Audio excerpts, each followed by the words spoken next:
Support for WBFO and What's Next comes from our members and from Health Foundation for Western and Central New York, where racial and socioeconomic health equity are prioritized. Learn more about building healthier neighborhoods at hfwcny.org.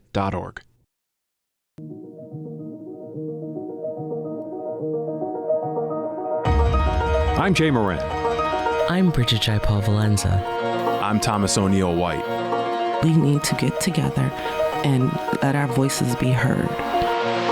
This is What's Next, a dedicated hour to have important conversations about the issues facing the marginalized and underrepresented communities of Western New York and Southern Ontario. If we're going to have some real healing, we've got to have space to tell some uncomfortable truth.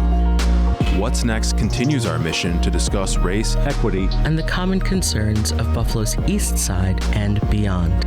The suburban area, everywhere, we must work and teach our children. And good morning. Today on What's Next, we are going to talk about our children. As a matter of fact, we're going to talk about a program that's going on inside Buffalo Public Schools. And with us to talk about it, Duncan Kirkwood, National Resilience Trainer, among other titles. Duncan, great to have you back. Thank you. It's an honor to be here. And also with us, Katie Schuta. Katie is the principal at the Buffalo School of Culinary Arts and Hospitality Management. Katie, thanks for joining us. Thank you so much for having us. All right, so we're talking about the Unleash Your Greatness program. Okay, this is going on in two schools, PS 59 and also at the School of Culinary Arts and Hospitality Management. Always interested to hear how these programs originate. Who wants to give the background into it for us? I guess I'll start. Yeah. And like I had mentioned before, we were kind of chatting. This is a program I had done for about 3 years. The vision came because when I joined the Army, we had to go through boot camp. And it's 9 weeks of like really difficult learning and training. But what happened is during that process, I learned to be a leader. I developed my resilience, my grit, because it was like every day you had to learn something new and work on it for hours until you were good at it. Then we learned the next thing and the next. And that process really helped mold me into a stronger person and a more resilient leader. Then I did the same kind of process when I joined my fraternity at Alabama State University. So when I came back to Buffalo, I just had this idea that like that type of process will be great for young people. And finally, after the pandemic, I decided I'm just going to do it. I'm going to put it together. So I put together this 3.5-day training at Beaver Hollow with 50 Black young men from around Western New York. Independent Health was our sponsor, and it was incredible. We were running every morning, doing gratitude exercises, doing push-ups. Like it was just this very intense leadership. Think of it like Tony Robbins meets Army boot camp, right? So it was kind of like that type of thing for 3.5 days. And the young men shined. And we took their cell phones. And by the end, each of them were saying, can we stay another couple days? It was like the greatest experience they had, and me as well. So the next year we did it again for 39 young Black women, and we took them to Houghton University. And then the next year we did it again with 50 young men at Villa Maria. And so this is really going to be the last year because the fundraising piece of doing a program like that is just not something I get joy from.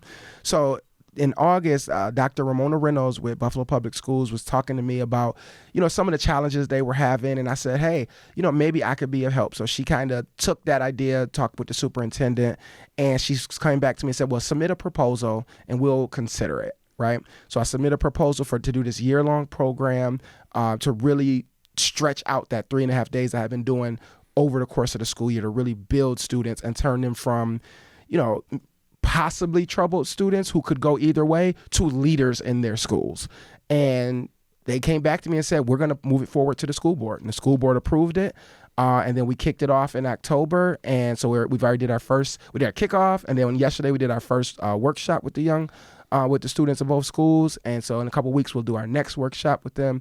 And it's just been a really beautiful experience. And if I'm being honest with you, really rewarding that Dr. Reynolds, the superintendent, the school board put enough trust in me because, I've been a parent advocate in the past. Right. So I haven't always been their favorite person, right? Exactly. Right. So to see that my work and the value of what I bring to young people, because I really do this work a lot all around the country, that they see enough value in it to say, forget all that stuff before.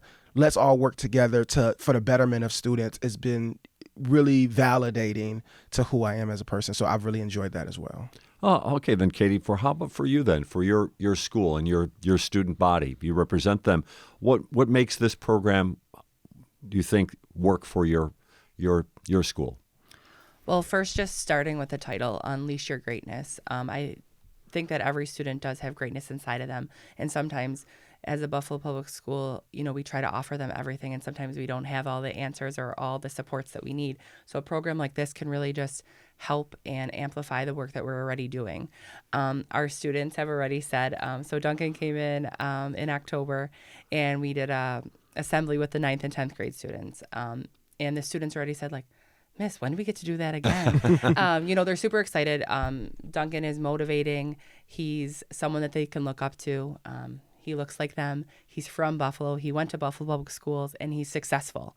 And I think at the end of the day, it's a great role model for students, but it's engaging. I think a lot of times, our students want to be engaged in what they're doing. Right. They don't want it to be boring.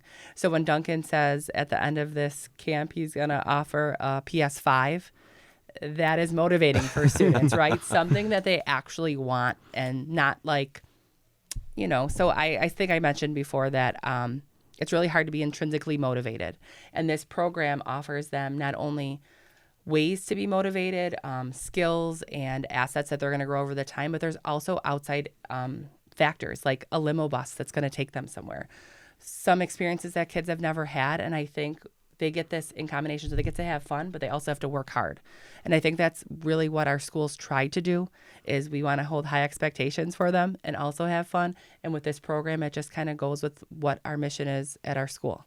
So much of, as you were speaking, was flashing in my mind. My first one is 9th and 10th grade programs at high school. So I have to go back many years to remember that. But remember the type of student I was, and I generally an unattached, apathetic student to a certain extent. What did you see in your students as they were going through this program? Obviously this is new, but just getting a sense of what you saw them might have been a little bit different.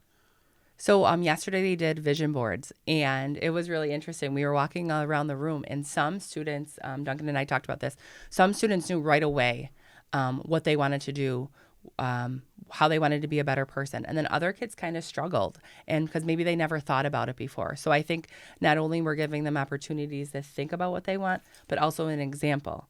So Duncan kind of told his story to the students, and not that they have to copy his story, but it's just an example. And maybe their parents never went to college. I know that my dad didn't go to college. You know what I mean? Right. So if your parents don't do something, your families don't do something, you sometimes don't know about it.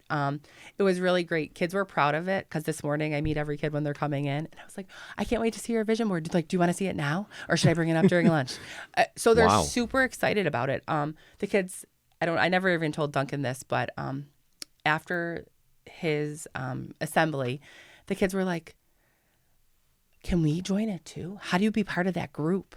And so I had a couple kids that I added after the original thing, because they came up to me. And they were like, how do we get a permission slip? How do we get a folder? I had color-coded folders with the permission slip, with the media release form, and with the survey they had to take at the beginning. Okay. And kids keep coming up and asking to be part of it. The cool part too is a lot of programs that we get in Buffalo Public Schools, there's criteria.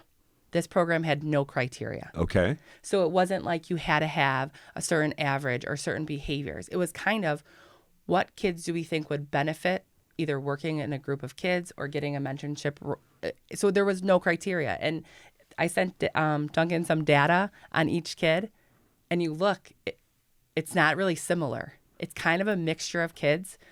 So I think that's really cool too, is it's not a mold that we have to fit. It's kids that we think would benefit from it. I'm interested in the vision boards. So explain what that's all about, and why do you think that's an important part of this program? Yeah, that's huge. And I really have to shout out a teacher friend of mine. She works in Montgomery, Alabama. Her name's Crystal Aite.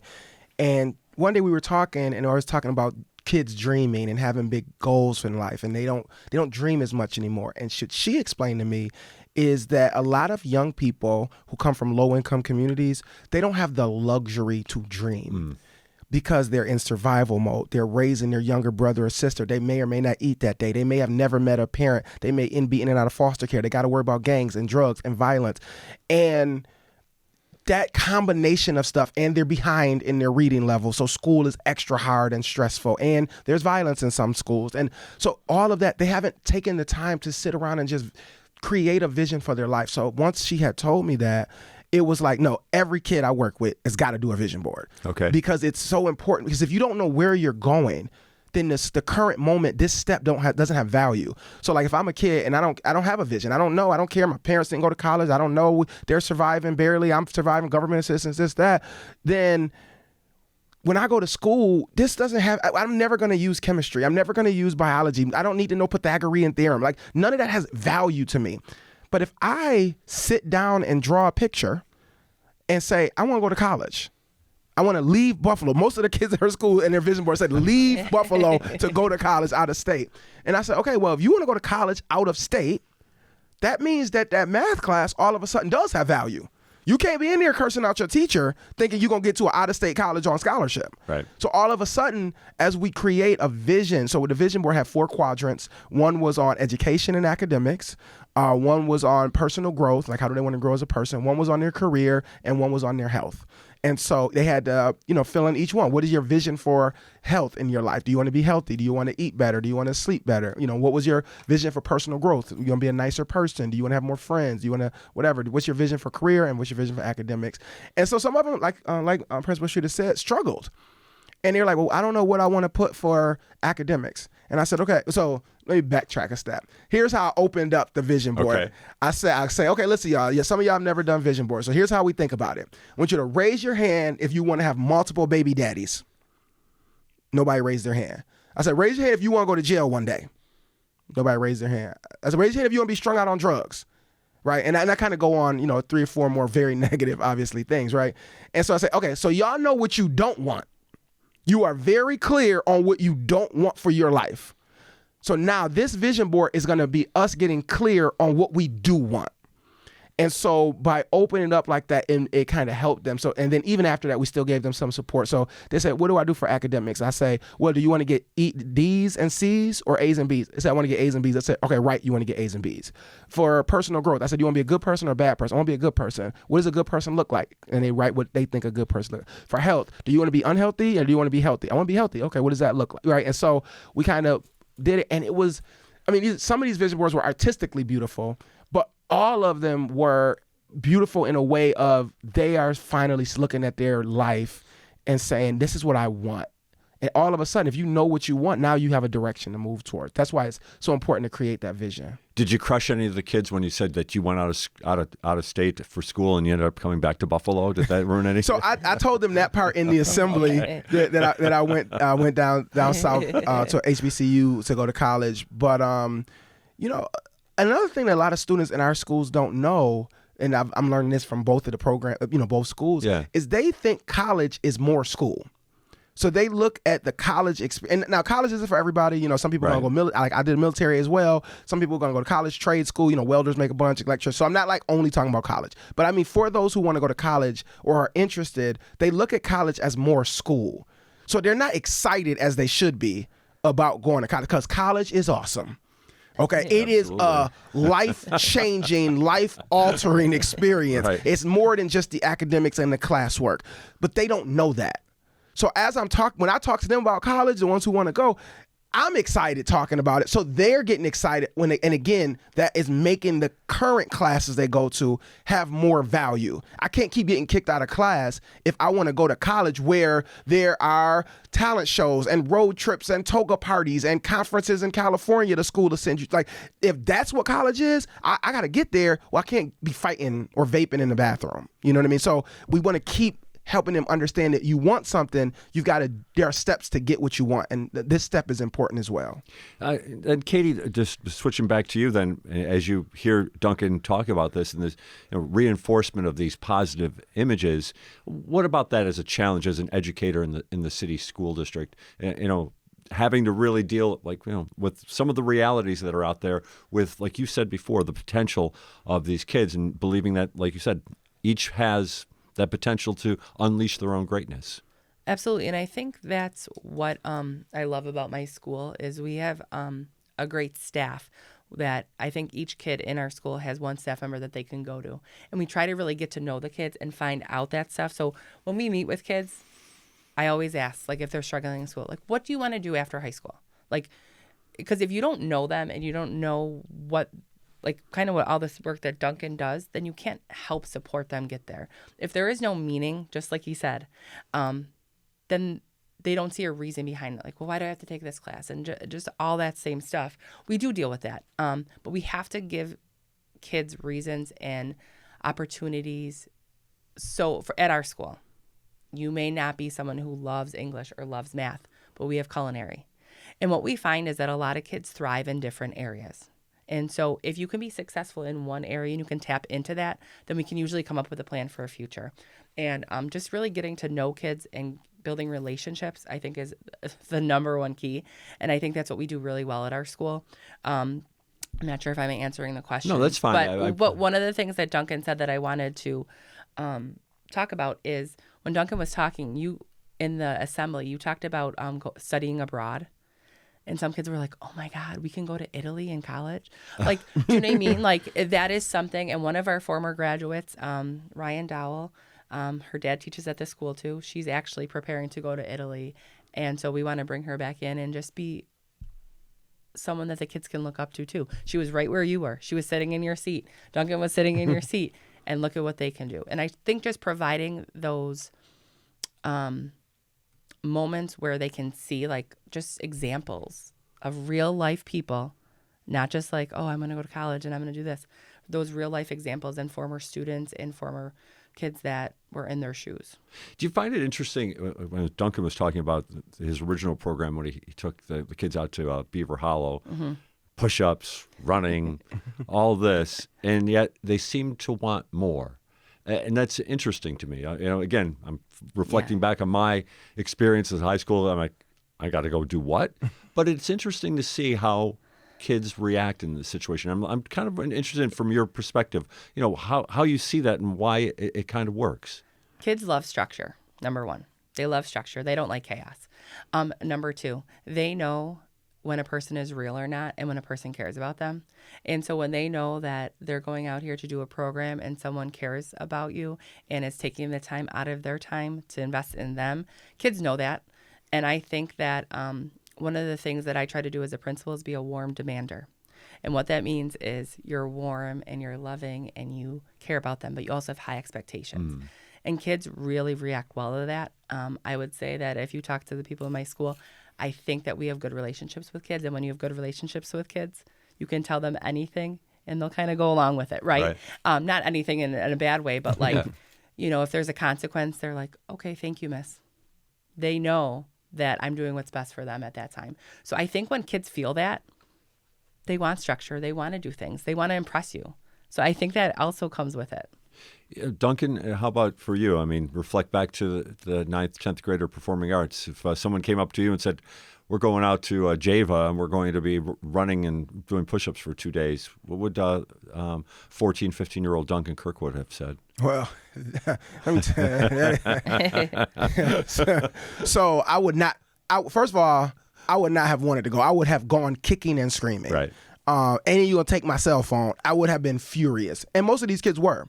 These boys were angry. Their parents made them come. We took their phones as soon as they arrived. These young men were not happy. They weren't like signing up excited to go to this program. Right. But what happens is, number one, when you take phones away from kids, they become kids again. Number two, when you put them in team activities, they form teams. Right? And when you push them, they rise to the occasion. So it may have sucked the first half a day, but after we did our vision boards and we went and played ultimate frisbee and they had to do all these push-ups because they couldn't stand in formation without talking or moving, they eventually learned that lesson. But then we went over how to tell your personal story and they got to open up and feel supported in a safe way and own their story instead of being ashamed of their story, right? Then we had a mixed martial arts person come and teach them self-defense. Then we took them to the pool. Then we sat down and taught them how to advocate for themselves, right? And we did a workshop on that. We had Say Yes come in, Daniel Roberson, and do a workshop on time management. And so we mixed all of this, and I would have loved that. I wouldn't have wanted to go, right. But once I got there, I had myself in mind. What would it have taken me to enjoy this time, to grow in this space. Because when I went to Army boot camp, that first 2 weeks sucked. They literally have a phrase in the Army called embrace the suck, because it sucks so bad. The only way to get through is to embrace that suck, right? So, but after the first 2 weeks, it wasn't that terrible. You made friends. You had people who held you accountable. You held people accountable. We had a battle buddy. We had these tasks and challenges. We had a standard, and we would help each other meet this standard, and it was unwavering. And so you just got used to that standard. Like that, you just rose to the occasion. And then, in a boot camp, you start learning how to fire weapons. You learn how to give somebody an IV. You do obstacle courses. Like all of a sudden, these lessons start to be, you embrace it. It becomes fun. So, because I had that experience, I knew that they would, I hoped that they would as well. And they did. Our young men, really rose to the occasion, which is why I love doing the program. And when Dr. Reynolds said, hey, we want to bring that to our kids in our schools, I was like, heck yes, let's do it. And so I'm really happy to see it as it comes to fruition. And we've got support all over. A board member came yesterday, board from the North District, Cindy McEakin. She came yesterday on our next workshop. Board President Sharon Kottman's going to be there to give some words of encouragement to the students. And that means something. They felt good. Like I told them we have a board member here. They all looked. They had this big, sparkly eyes. Like, oh my gosh, there's an elected official here. She's taking selfies with them and going and giving them feedback on their vision boards. And it's like, we want to build them so they understand how great they are. Again, that's why I named the program Unleash Your Greatness, because we're starting with the premise that they have greatness. That's the whole purpose. We know they're great. And I know it personally because I grew up in Buffalo. I grew up in Central Park over by Bennett High School, which is the hood, right? And we had gangs, drug dealers. You couldn't walk to the Amherst train station by yourself because you'll get jumped. I know what they're going through. But I also know the one kid down the street, if somebody would have believed in him, he could have went to college on scholarship. These other two kids, they went to play football. These other two kids, they did this. I made it to college. I'm a speaker and an author. Other kids would do acting and music. Brandon Williamson, he went to high school with me. He's a poet. He's like a professional poet and also a school administrator. So I know they have the greatness. We just got to get them to see it so that they can lean into it. And the sooner we can get them to see it, the further they can go, right? Because most people, what happens is once they get out of high school, whether they graduate, go to GED, don't drop out, whatever, then life happens. You got to get a job. Then kids happen. Now you got to take care of kids. Now in your late 20s, 30, early 30s, you're like, I got to get my life together. Right. There's no programs here to help us. Then they go in that victim mode. Oh, life isn't fair. There's no programs in Buffalo. This city, doesn't have this, doesn't have that. When in actuality, there are tons of programs here. And so then they start looking for stuff, and that's when they start getting on that right track. If we could get them to have that epiphany when they're in high school or in School 59 in middle school, start to see themselves with greatness as doctors, as lawyers, as carpenters, as engineers, mechanics, cosmetologists. If we can start to get them to see that now, their potential of what they could accomplish would transform this city. And so that's really the vision for this. And Dr. Reynolds said, if it goes well, other schools in the district may want this to happen at their schools as well. And we would look to replicate it next year in 5, 10, schools as we continue to grow the program. We're talking about Unleash Your Greatness, a pilot program going on in 2 schools here in the city of Buffalo. With us, we have Katie Schuta. She is the principal at Buffalo School of Culinary Arts and Hospitality Management, and also Duncan Kirkwood, National Resilience Trainer, and the person who is putting this program together here in the city of Buffalo. We're going to take a time out, come back with more conversation here. This is What's Next on WBFO. Celebrate the 50th anniversary season of Austin City Limits. Don't miss remarkable performances from Gary Clark Jr., Black Pumas, Brittany Howard, and more. Watch every Monday at 10 p.m. on WNED PBS. Watch the best of Western New York high school football every Friday night at 7 p.m. Catch the games every week on Create on Spectrum Channel 1275. Looking for an award-winning original series to binge? Buffalo Toronto Public Media has something for everyone. Check out Brave Spaces, Compact History, and Let's Go at WNED.org or on the BTPM YouTube channel. You're listening to What's Next, our place to discuss the important issues of our communities of Western New York and Southern Ontario. We want to hear from you. Click on the Talk to Us option in the WBFO app, and we will work to get your questions or comments on the air. Do you have a story or concern that we should be addressing?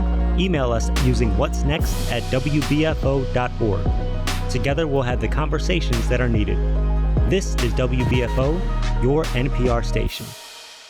And I hope you're enjoying our conversation today. We're talking about the Unleash Your Greatness program. It's going on in 2 schools here in the city of Buffalo, PS 59 and also at the Buffalo School of Culinary Arts and Hospitality Management. With us, the man who's leading the charge here, the training for this, Duncan Kirkwood, and also with us, the principal at the Buffalo School of Culinary Arts and Hospitality Management, Katie Schuta. When Duncan was talking, Katie, about taking the kids out to Beaver Hollow and taking away their cell phones and the reaction you were nodding your head.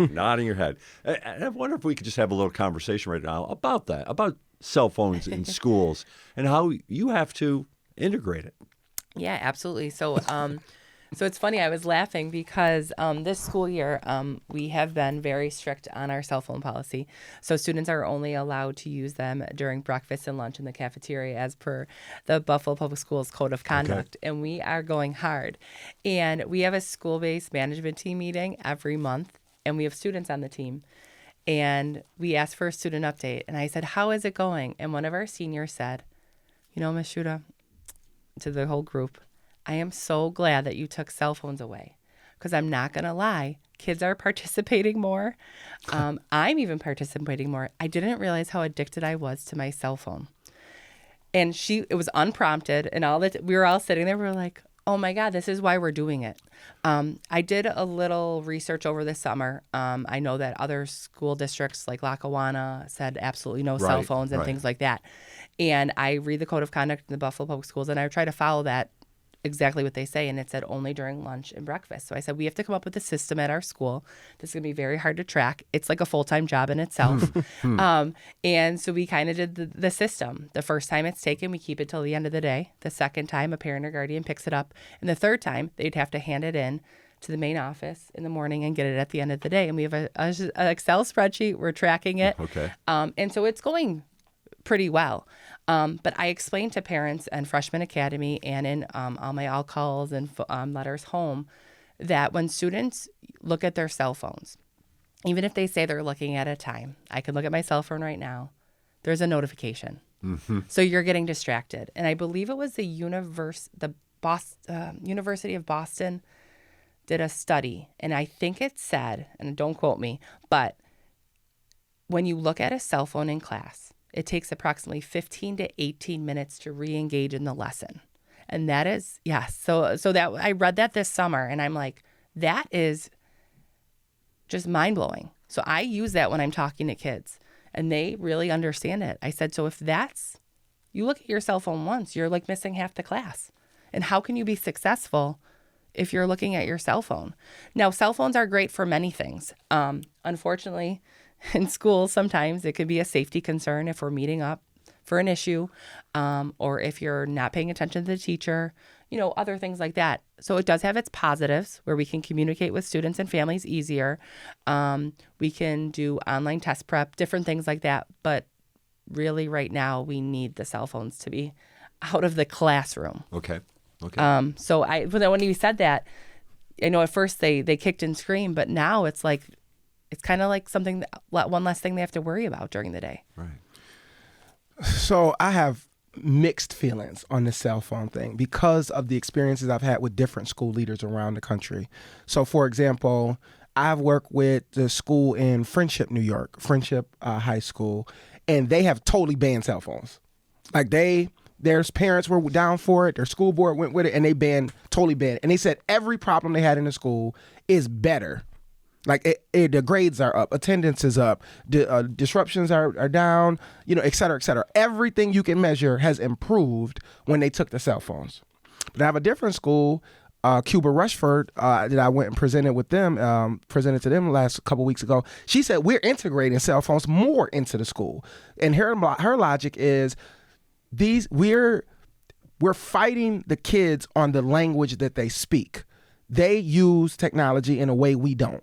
Right? They use social media. They use apps. They use it every day, all day. And we're saying to make it easier for us and our generation, because we don't live in that world, we don't speak that language, we're going to take them away. That doesn't actually help them we need to teach them how to use it like we would do with a car or some other tool. So they integrate it more. So I have heard arguments on both sides. I have heard parents and students, talk about it on both sides of the issue. I can say as a parent, each one of my kids is different, right? So my 2 oldest kids, they're not really into their stuff. My son, he's in a band. He loves his band stuff, plays video games. He's not into the social media stuff all like that, right? My oldest daughter, she's like typical teenage girl. She's, on the phone a little bit, got dance. She's got activities. She's not like, it's kind of like for her a trade-off versus watching TV. Like we used to watch TV all the time. She kind of looks at TikToks, right? That's her pastime. But she's not addicted. Yeah. But my youngest daughter, she is addicted. Yeah. She is addicted. Like if we take the phone, there is like a kicking it. Like imagine like a child holding on grasping for dear life, being dragged away. That's like my youngest daughter, right?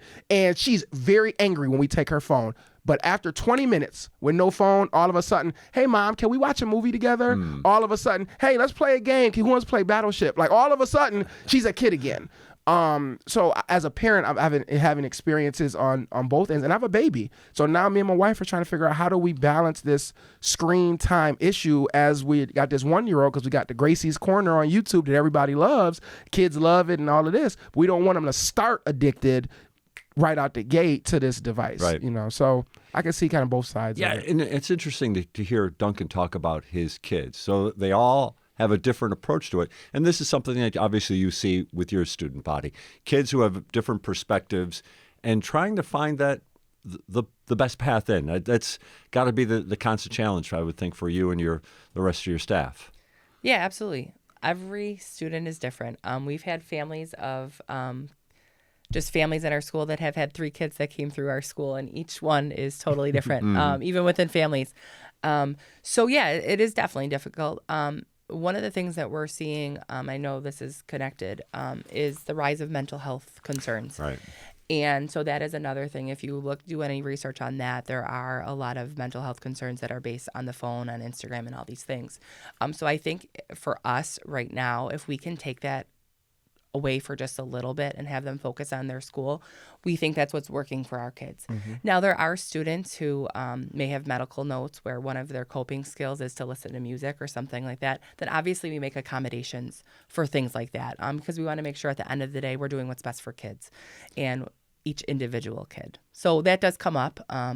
We also need, this is light anecdotal kind of thoughts, but we need an overhaul on, we need more regulation on the types of apps and how they work. So in other countries, all of the apps don't function the same.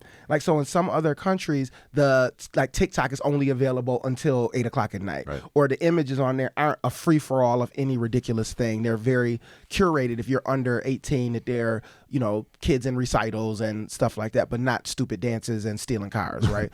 And so I think at a higher level, we need to have some sort of version of regulation on how these apps can function and regulate what do they have access to as well. Because to your point, suicides among middle school and high school children have risen parallel to the accessibility of social media to middle school and high school children.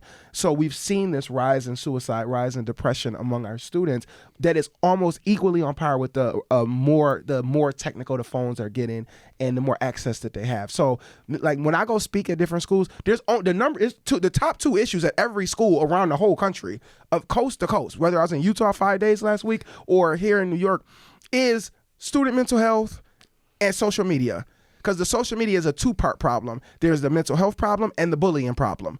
That's it. Every school, no matter what district I go to, those are the number 2 challenges. Number 1 and number 2 challenges that schools face. Yeah, I'm glad Katie brought up and you followed up there about mental health. Maybe that's another one of these topics that we can talk about, and also kind of integrate it with the Unleash Your Greatness program as well. But the mental health issue, it's still. The numbers can be staggering of what I see of people who are impacted with mental health issues. And it seems to me that it's greater now than, say, when I was a young person. Whether that's the case or not, nobody has those stats from 50 years ago, right? But to that, though, what have you seen as an educator about kids? And obviously a big part of it has to be, or had to have been, the pandemic as well. 100%. every single day, we are dealing with mental health concerns. I know that the district put social workers and guidance counselors and supports in. We just need more. I mean, it really is overwhelming. We are seeing self-harm. We are seeing suicidal ideation. We are seeing severe anxiety. I mean, on a day-to-day basis, we are dealing with those issues. We are working with families to try to find out what supports are best. I was on the phone yesterday, with a parent. Like, we are trying to come up with plans because, like you said, each kid is different, and the issues that we're seeing are varying degrees. Some very, very, very serious. And it is just something that we need. I know that there's programs out there. We have a partnership with Child and Family Services at our school with mental health counseling on Tuesdays. We have a social worker. We refer to outside agencies. We are trying our best, but I would say we could use all the support that we could get in that area. Yeah. So later we can talk because my wife is a psychotherapist. So she does families and stuff. So we might could get her in there to help. But anyway, I think really mental health across the board, not just with students, but in 100%. Adults, is like on this massive rise. I'm a resilience trainer. I am not a therapist. Okay. So this is me as a resilience person. People nowadays are less resilient. And people think that just means if they fail a test or if they don't get something, that they feel bad. But resilience is more than just your ability to get over adversity. Resilience is also your ability to be present and be in a moment. Resilience is also about not connecting your value as a person to your life situation or your clothes or a thing. Like, resilience is so much more. It's breaking out of thinking traps. It's responding versus reacting. Like, there's a whole gamut of skills that people need to develop that they just don't have anymore. And in older generations, there was more focus on doing things physically. So, for example, this is a perfect example, and I'll use your school, right? So when I was in school, gym was our favorite class. Right. When we go, like, you might hate school, but when it's time to go to gym, it's dodgeball. It's on. You climb the rope. It's like a whole thing. Like, you don't want to leave. Everybody gets an A in gym because you love gym, right? Nowadays, some of the kids, and I was talking to one of your gym teachers, he said, they just want to sit on the side and just silently, they just gaze into the wilderness. They don't want to engage. They don't want to participate. He's got to design programs to get them to get up, walk, and move because they don't just have that desire. So I think that there used to be this more movement, more doing things with your hands, the shop class, the home economics class. So there was like something about physically using your body to do things calms that anxiety. And I think nowadays, because the phone is so prevalent, all you see is other people winning at life. You see them looking beautiful. You see their lives better. You see their opportunities, their travel, their car, everything about them. All you see all day is these images of people having things you don't have, looking a way you don't look. That is a barrage of pressure, of stress. And we used to have it too. We just didn't have social media. We used to have magazines. Remember, there was this whole big thing about beautiful women on the covers of magazines and how other people would feel like that's this unachievable standard of beauty. But how often were we reading magazines? You know what I mean? Like, you would get your Sports Illustrated. You know what I mean? It wasn't like as prevalent. On TV, the actors and actresses, and when we watch shows, they were normal looking people. Like, they were good-looking people, but they were normal-looking people. Whereas now, everybody is the most beautiful, curated, makeup, fitness warrior person. So on TV and then in your phone nonstop, everywhere you go, every billboard, everything is showing you something you're not. That affects people, and that's not just children. So that social media is a big piece. So part of our program, just to bring it back to the program, we're going to make them know that they're amazing. We're going to make sure that they know that they're beautiful, that they're talented. We're going to speak life into these students. I had one of your young men, he is like a busybody, right? But when we did the vision boards, for 12 straight minutes, he sat and worked on it silently, by himself, away from his friends, right? He was doing a good job. So I pulled him to the side, and I told him, I said, listen to me. I whispered. I didn't want to, not in front of people. I said, listen, you are not like the other kids that you hang out with, and I want you to stop acting like it. You have greatness. You're smart. His vision board had like angles. It wasn't like just squares. It was like triangles that were turned different sizes. I said, you have greatness in you. And I want you to lean into that. We're going to put you in leadership positions. We're going to make you speak in front of people this program because you got it. And I'm not going to let you just go down that road of regular hood Buffalo stuff.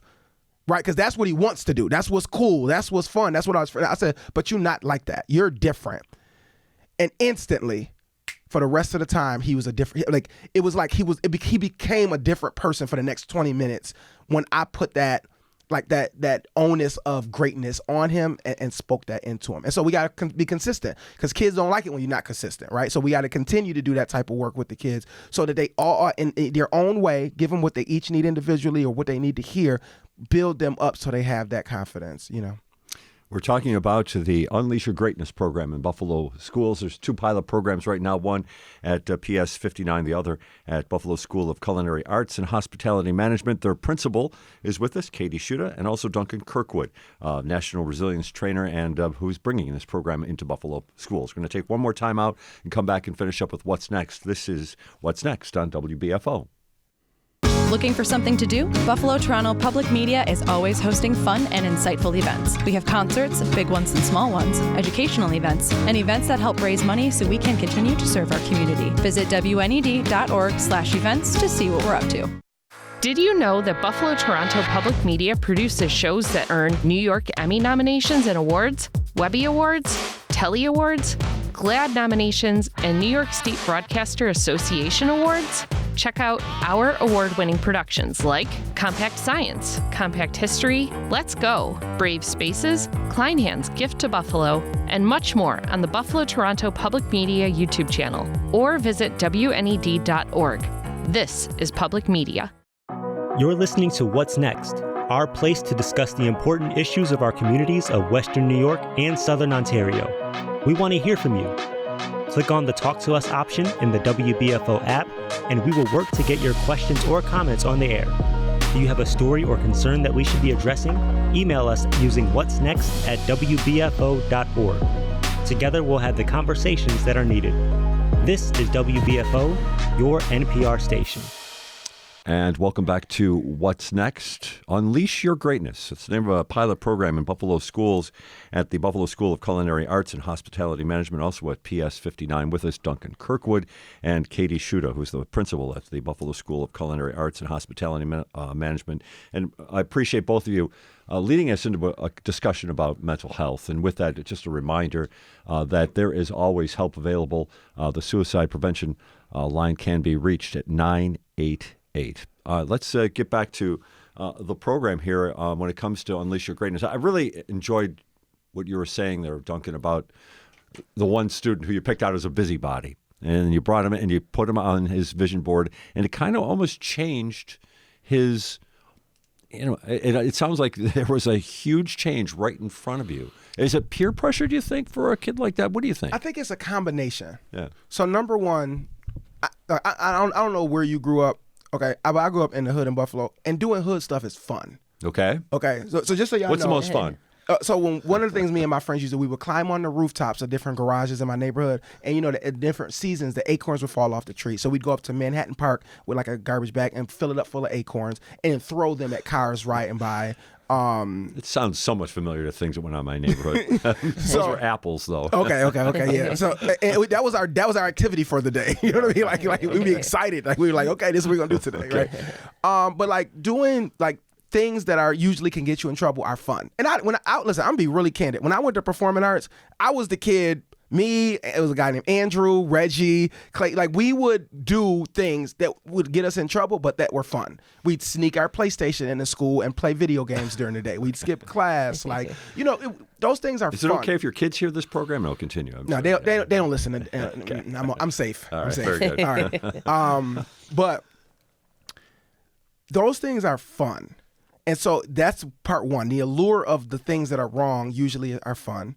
Number two, media, marketing, branding, it teaches black kids, and again, maybe this is the same for Hispanic kids, but I can only speak from my experience. But it teaches a lot of black kids that being smart, answering questions in class, showing up to class early, doing your homework, asking for help. All of those are things that Black people don't do. Like that, you're like a loser if you do that. You're lame. You're a teacher's pet. You're acting white, right? When you speak correctly, right? So they shy away because there's like this weird cultural thing for Black teens where they feel like doing the right thing makes you a square, a loser. Like doing, working hard in school, trying to get your education. Like, oh, you're not the fun person. We don't want to be around you. So there's that pressure, and then now there's also social media where they've got boys stealing cars, showing you how to steal cars on TikTok, then getting in the cars and driving them crazy and swerving in and out of traffic on purpose on the highway. So kids see that, and that looks fun. And because their brains haven't developed yet, and they don't have, in a lot of cases, a secure structure around them, or sometimes they even do, but they're influenced enough that they go do it. They'll go steal a car and drive on our 33 and then flip the car over. You know what I'm saying? Because Absolutely. So we got all of these pressures on them, and they don't really see a cool, fun person that's doing the right thing or that looks like them and it is doing well, right? If you're a hood Black kid, who do you know that's making money? The drug dealers. You don't know an accountant or a lawyer that's making $180,000 a year. You don't know that person because they don't live on your street no more. They're not hanging out with you. They're not seeing you at the corner store. The person you see with the gold chains and the expensive watch, the nice car, that's a drug dealer. So that's another influence, on you. And so I'm trying to, in this program, combat all of that, right? That's a lot to fight in a program. But I've got Cassina Frazier. She works at Doomville. With Access, and she has a program called Access Granted. I hope I pronounced that correctly. My wife gets on me about that. But and so we are doing everything we can. So like one of the things that we're going to try to do to combat all of that is to turn the kids into leaders, where not only will they be doing the right thing, it's going to be cool because they will be so celebrated for doing the right thing. So we're going to do an advocacy day in January. We're going to teach them Martin Luther King's 6 steps of nonviolent direct action. They're going to pick a problem in their life as a class, as a group. So whether that's a problem at school, a problem in the community, they're going to find a problem, and we are going to do something. So maybe that's change the name of a street, or get a street paved, or get 5 more minutes in their lunch period, or whatever, provided, we'll see. But we will, we're going to get them to pick a problem, and I'm going to teach them how to fix it. So they will not live their lives as victims. They will understand that if there is a problem, there's a process for how I can advocate for myself. So they'll have to go get signatures from their classmates or their neighbors or their community and present it at the council meeting or the school board meeting or whatever. And they will turn into leaders because they will take the onus that I can change things in my life. I don't have to just go along with things. So that's one of the things that we're going to also do in the program as well. Katie, I hear the dynamic that Duncan's describing there, and I can imagine how it shows itself in everyday life at the School of Culinary Arts. I guess it reflects to me that it seems to me an educator in your situation has to kind of always be looking for new approaches to education, to helping kids get through some perilous times. Absolutely. I mean, I think what they say is if you keep doing the same thing over and over, it's called and you don't get different results, it's insanity. Right. And I think before we started the show, we were talking about it. We kind of at Buffalo Culinary this year had a reset. I was out last year. My daughter's also 1. I have a 1-year-old. You said you had a 1-year-old too. Is she on social media yet? No. No. And then my dad passed away, so I was out. And so we really had to have a restart. After COVID, definitely coming back was so difficult. We had to change the way that school looked. We had to change the way that we interacted with families. We interacted with students. How teachers taught. I mean, everything changed. And now we're slowly getting back into it. This is probably like the first year where we're like, okay, this feels a little more normal than it was after COVID. So if you're not changing and you're not trying to do things different, then you're going to get the same results. When you were talking about how pulling that kid, it just, my brain went immediately to what we're doing this school year. We had teachers nominate students for an incentive banquet. We're a culinary school. We have a banquet room. And I told the teachers, I don't want the students that have 100 averages who have 100% attendance, they're going to get their data-based incentive in another month. We want the students who are maybe trying or improving. And the kids were so excited, like, who nominated me? Like cool kids who were on the football team who live where you're talking about. They were so excited. They were trying to figure out who nominated them. They're like, is it because I'm doing my work and I'm going to class on time? Like, it was so awesome to see. And that's one of the things that we changed this year. We have to keep changing. We have to keep trying to motivate kids. We have to keep trying to offer them different things. We want school to be a place where they feel safe, supported. I always tell everyone my only 2 goals are make sure kids are safe and successful. And we have a whatever it takes attitude. Can I just add on to that? I have, for the majority of my life, always believed that other parents from low-income areas parented like my parents, which is, I didn't get a great education, but I want you to be better. That's how my dad, he didn't go to college, he graduated McKinley, started working up with it, with doing machine tool, type thing. And he always said to me, you are going to get an education, because he knew school education was the way to like a better life, right? So I just assumed other families had that same mindset. Like, hey, I didn't get a great education, or I'm not successful, but you are my child, you will be. And over this last year, I want to be very honest that I have learned that is not every parent's outlook. There are some parents who undermine their child's success, that are smoking drugs with their children, that are vaping with their children, that are telling them they don't need to do the work, that school doesn't matter, that tell them they don't want them to go to. I didn't know that was I would have argued you down to know that's a reality. But for some of our students, unfortunately, that's real. So to hear a program like yours where a child can be celebrated for trying to do the right thing, that might be the only time in their life they've been celebrated for doing the right thing, for getting a B, for showing up 5 days in a row to class. Your school or that teacher or you or whoever your administrator is, that might be the only person that's ever said to them, good job, I'm proud of you. And so it is so important to positively reinforce. When I joined the Army as an officer, they said it says one thing you need to know as an officer. Praise is free. And titles are free. So give them out as much as you can, right? Because when you give someone praise, you give them a title, they feel empowered, but it costs you nothing. And so that was a lesson I've learned. And so just to hear that you guys are doing that. I did some training. I don't want to talk about another school, but I did some training at Maritime Charter School, and I talked with their school leader. And because of our talk, they changed their format. So now every morning they do like battalion. They put their students in like groups. They do a morning formation type thing. And it has changed everything. So now the kids are getting awards. They're getting recognized in front of their peers. It's like this thing. So now the kids want awards, and the groups as group cohorts, they want awards as a group. And so all of a sudden their school culture has been changed. So this year Business First rated them as the #1 charter school of the year, in the city. And so the point I'm saying is praise, awards, affirmation, it doesn't cost us anything to speak that life into students. And so to hear that you guys are doing that is amazing. And I really hope you keep that up, and we can just double down, because another thing people don't understand, and this is for you, community members want to support good things. See, a lot of people think like you're an educator, you're in the school, you got to do it by yourself. You got Buffalo BPS supporting you, but you got a whole community. If you said on this show, hey, we want to give 7 kids tickets for 2 to Russell's, right? Somebody will call the show or reach out to you and say, I'll sponsor that. You see what I'm saying? Yeah. So we have to do a better job of saying to the world, we want your support. We want help. We're doing good things because people want to help. You know what I mean? So, and it sounds like... Well, we want your help. So whoever's out there. And then, we're down to our last 2 minutes here. So I want to give each of you a minute to do this.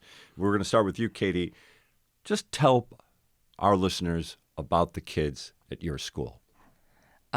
Well, I don't want to brag, but I have the best students in the Buffalo Public Schools. We have students in grades 9 through 12, a very diverse population. We have more girls than boys. So I don't know if that program, but our students come from all over the city. They come with a lot of different experiences, and they come to school, and every parent that sends their kid to school wants the best for their kid. And so at Buffalo Culinary, we try to provide them with that. We have a lot of fun, exciting things coming up, but we want students to be successful. And we have a very, very diverse special ed population as well. We have about a 33% special ed population.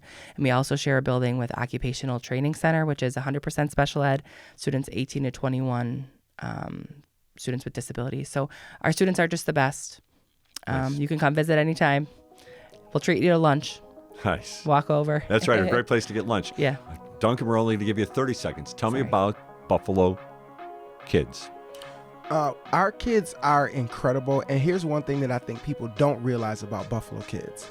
Because it's harder to grow up in Buffalo, because there's so many challenges and so many obstacles, our kids actually have more potential than kids who grow up in places where it's easy. So if you can make it in Buffalo, if you can find a way to navigate Buffalo and do well in this community somehow, whatever that looks like for you and your family, as you go into the world and other places, you're able to compete at the highest level. Spoken like a resilience trainer. Duncan Kirkwood and Katie Schuta. Thanks very much for joining us on What's Next. Thank you for having us. This has been What's Next on WBFO.